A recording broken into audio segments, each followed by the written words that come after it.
നീ എന്താടി കൂട്ടിലിട്ട് പെരുകിനെ പോലെ അങ്ങോട്ടും ഇങ്ങോട്ടും പായുന്നേ? ഞാൻ എന്റെ അച്ഛൻ വരുന്ന നോക്കി നിൽക്കുക. അച്ഛനോട് സ്നേഹമുള്ളൊരു മോള്. നീ കാരണമല്ലേടി മനോഹരൻ ഇങ്ങനെ ഒരു ഗതി വന്നത്?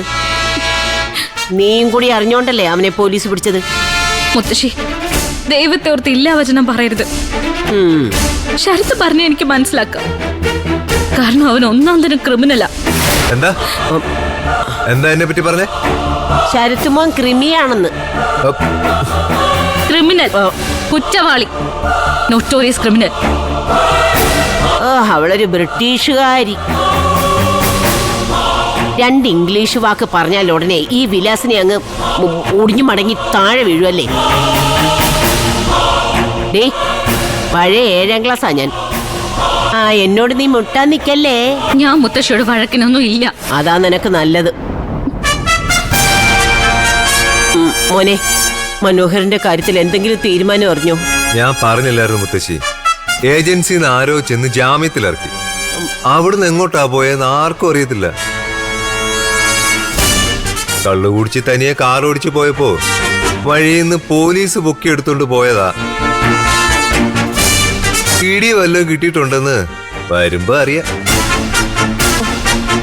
അതിപ്പോ ആപ്പിൾ ആയാലും ഓറഞ്ച് ആയാലും ചളിങ്ങ നമുക്ക് കാണുമ്പോ അറിയാവല്ലോ. ശരത്തെ, മര്യാദയ്ക്ക് സംസാരിക്കണം. ഞാൻ കാര്യമല്ലേ പറഞ്ഞു. പോലീസിന് കൈ കിട്ടിയ കൈമുട്ടുകൊണ്ട് 2 കുത്തെങ്കിലും കൊടുക്കും. മദ്യലഹരിയിലായോണ്ട് ചിലപ്പോ അറിഞ്ഞു കാണത്തില്ല. പാവം.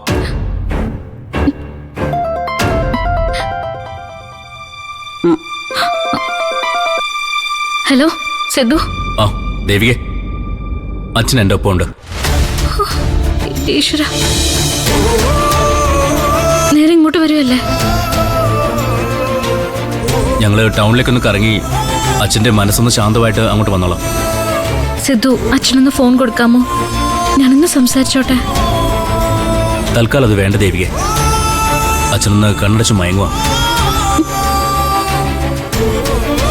രാവിലെ മുതലുള്ള ടെൻഷനല്ലേ, ഒന്ന് റിലാക്സ് ചെയ്യട്ടെ.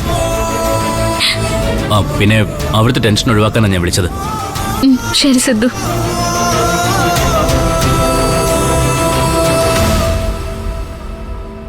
അച്ഛനെ കണ്ടുപിടിച്ചിട്ടുണ്ട്. മറ്റാരുമല്ല, സിദ്ധാർത്ഥൻ വക്കീല്.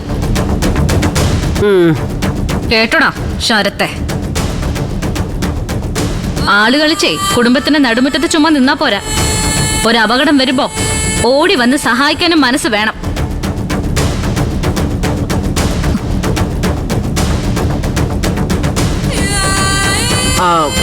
പാർവതി, പാർവതി. എന്തമ്മേ? എടി, മനോഹരൻ വരുന്നുണ്ട്. മറ്റവന്റെ കൂടെ. ഏത് മറ്റവൻ?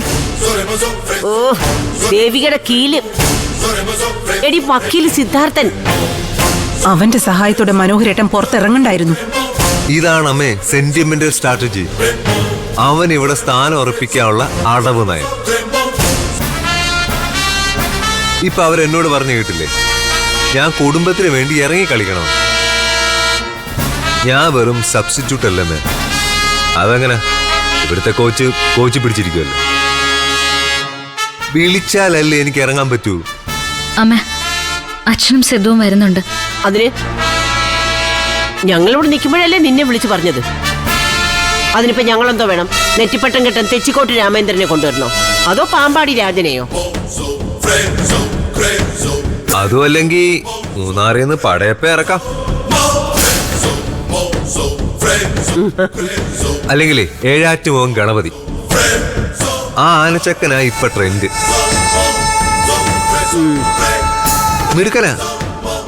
1 കൊല പഴം, 1 കിലോ ശർക്കര, പണിയായി ചെയ്യും. കുടുംബത്തിലൊരു കുഴിയാനുള്ളപ്പോ പുറത്തുനിന്നൊരു റിക്രൂട്ട്മെന്റ് വേണോ ശരത്തെ? അച്ഛൻ വന്നിട്ട് ബാക്കി പറഞ്ഞോളൂ.